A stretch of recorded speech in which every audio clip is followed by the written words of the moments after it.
The neighbours have reported one shot fired. We need officers on scene ASAP to investigate. Over. Hello, welcome to my director's commentary. This is the opening section of a film which I directed, scripted, storyboarded, filmed and edited. And the sound recording for this section was done by Ben. And I did Ethan's sound recording. The genre of our film is crime, and to fit that I used a very pale blue text for the opening credits here, because the blue is a colour associated with a crime genre, and making it pale makes it look like more like the traditional movie titles, which is just white. And so I thought that this really fit the genre and tone. I also used a fade in and fade out effect here because I thought it was visually interesting and it stands out from the rest of the opening credits. Yeah, it's a suicide, alright. The weapon, the fingerprints on it, clear shots of the temple. No other evidence at the scene. Has to be. Poor guy. Are you done, officers? What are you saying, pal? I said, officers, are you done? Okay, so pausing here, you will have noticed by now I used a lot of straight cuts as it is more fitting for genre and tone, and the medium pace I wanted for this scene. I used a fade in at the beginning of a scene because it was better suited to a slow build up of a scene at the beginning, and also it just made sense fading in from the credits. Also, what I'm showing right now is a comparison image of the second version of the edit over the original version. In the second, I added a slight blue colour correction, which will better fit the tone of the scene, as well as the setting and genre. It's closer to how I originally imagined the scene. This is also a good time to address that my scene is very dialogue heavy. Personally, I thoroughly enjoy well-made dialogue as I am aware of how hard it is to write and I wanted to challenge myself. I also enjoy dialogue for how well it can portray character relationships or convey the plot, or like puzzles or mysteries. Obviously, dialogue is also very important in the scene to actually explain each piece of a puzzle for audience, and I hope my writing and the actor's performance captured the strange but willing relationship I wanted between Detective Connor and the less talented police officers. Detective Connor is supposed to be narcissistic and so confident to a point where he's happy to say it is murder as he gets excited at the prospect of solving a mystery. However, he is also the kind of person who can actually back up their narcissism by proving they are the smartest person in the room. I want the audience to laugh at his narcissism but be compelled by his intelligence. His overconfidence in his skills and excitement to solve a mystery may be his downfall.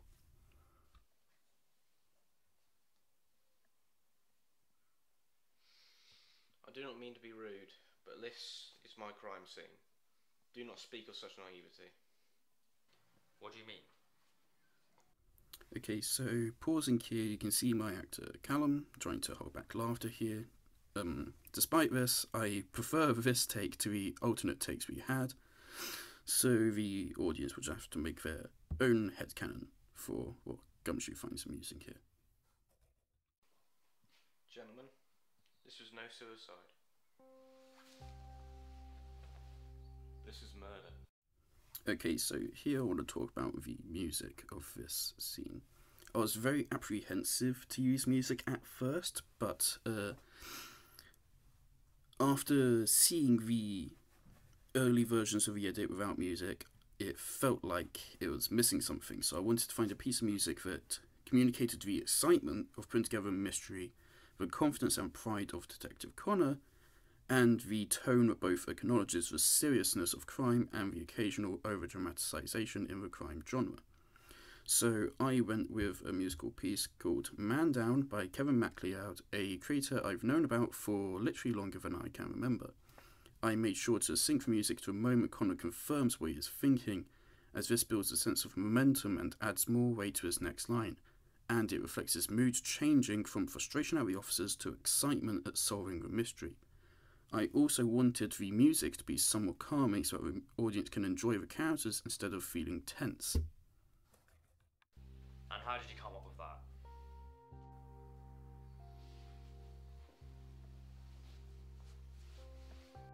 Okay, so this is a good time to address that there's a lot of messy continuity between shots.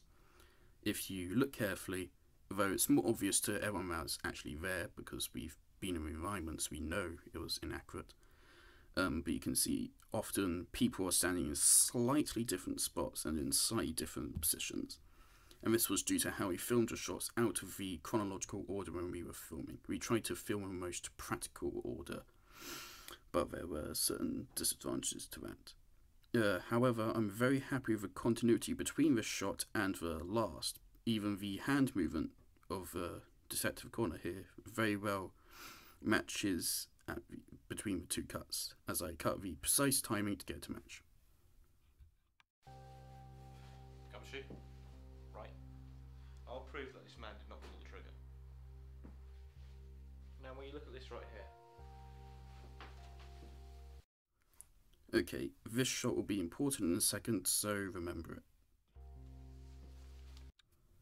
Okay, so I wanted to use a point of view shot as Connor reaches to show the officers the wound on the body, but this ended up being a very short shot as I needed to cut it before it was visible that there was no actual makeup there. This slightly messes with the pacing for a moment, but unfortunately due to the layout of the room we were using, it was very hard to get Dylan's hand into a frame to make it a convincing point of view. Here's a visual signifier in the bottom right corner of the crime genre, which is the victim's gun in their hand, though it may actually be hard to see as little attention was drawn to it in this shot. What's missing here, gentlemen? I don't know. There are no gunpowder burns around the bullet hole. I'm sure that, as qualified officers, you know what a lack of gunpowder burns indicates. He was shot from a distance. Okay, so this shot is obviously underexposed. Due to my lack of experience with the camera, I didn't know how to properly adjust the settings to fix it, but now I do know how to fix this issue.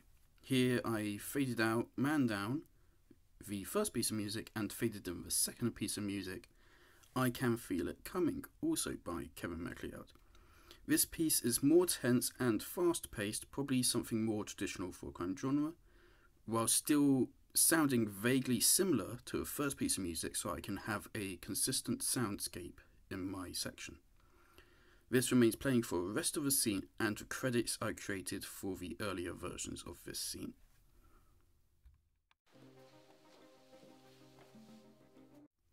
Okay, so this shot is the reason why I said that earlier shot was important. This shot is actually reversed. This was an alternate take of that previous shot, where the actors ducked out of shot instead of me following them down with the camera, because we decided to do it a different way at the time, because the actors didn't think the moving down looked great. So we got the different takes. I realised in editing that there was actually no continuity shot to show them standing up, and so to solve this problem I took the shot and reversed it, so that way we actually ended up using both takes. And so far everyone I've showed this to has said they couldn't actually tell it was reversed, so I suppose it worked well. Though this is why their positions changed completely in the next shot, so it's still bad continuity, but I prefer poor blocking continuity to what would effectively be a completely missing shot otherwise. Okay, so I think this is a good time to talk about the costume design. I knew what vibe I wanted each character to give off, and I wanted Connor to visually stand out so that he is clearly the main character. So I knew from the very beginning I would give Connor my Blade Runner trench coat, which looks silly but simultaneously makes him appear visually larger and more confident, giving him more screen presence. The shirt he is wearing is what Dylan was wearing on the day. I think it's a Star Wars shirt. It can't be seen well anyway, so it shouldn't be an issue. Also, to add to that about the costume design of Connor, the trench coat is a kind of stereotypical clothing for detectives and other characters associated with the crime genre, so I thought it would be fitting. Gentlemen, the only thing this could not be is a suicide. The gun's placement is a falsehood to trick us. But then, Who's the murderer then? review our evidence again. This was premeditated. The murderer wore gloves to hide their fingerprints. Placement of the body and location of the bullet wound indicates the murderer was shot from here. One clean shot. We know from ballistic markings that the clean shot was fired from the victim's own gun. There are no signs of a struggle or that the body has been moved. What does this indicate, right? So I wanted this 20-second long dialogue dump to be a big reveal moment of putting all the pieces of a puzzle together in a very satisfying way. However, this shot ends up being visually boring. I had plans for a lot more to be visually going on in this shot, but directing all of the precise movements I wanted the actor Dylan to do would have taken a long time that we probably wouldn't have had on the filming day. The murderer knew the victim on a personal level to know about their gun, and the victim trusted the murderer as there was no signs the victim knew there was any threat.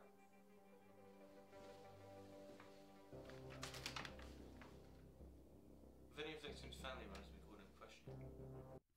Okay, so pausing here, I'm actually happy with this shot's lighting. I originally wanted a flat grey lighting with maybe a hint of blue to reflect the crime genre and the time of year I imagined the story takes place in, which would be autumn or winter, the time of year where it's grey. This shot is closer to the original intent than most. However, you can see the light reflector that we never used in the back, and even the storyboards on the sofa, which were there to help Dylan out in the previous shots. Storyboards ended up scattered all over the set due to me using them behind the camera as well as giving them to actors so they can see the dialogue and intent for what the shot should look like whilst they're performing it. We haven't been able to contact their sibling yet, but we've heard they're in town. This is one of my favourite shots with the lighting, though I would have still liked Kieran's face to be slightly more illuminated. I like that the edge of his eye is illuminated. It makes it seem more dramatic. What are you doing? I'm going to find our prime suspect.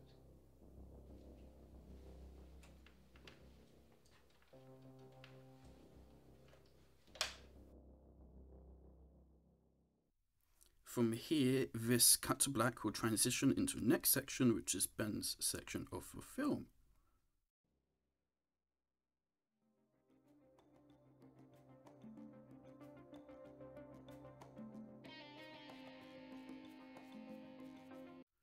So the music I used, that was Kevin MacLeod's, is copyrighted, so to be able to use it I have to give proper attribution to the creator, so I have to go through this process of copy and pasting the text that they specified and saying how I have modified it.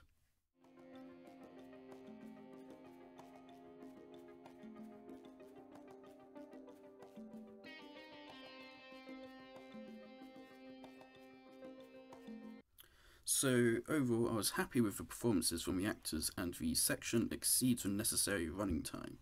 I was originally concerned that it may be too short, but it turned out almost double the minimum running time.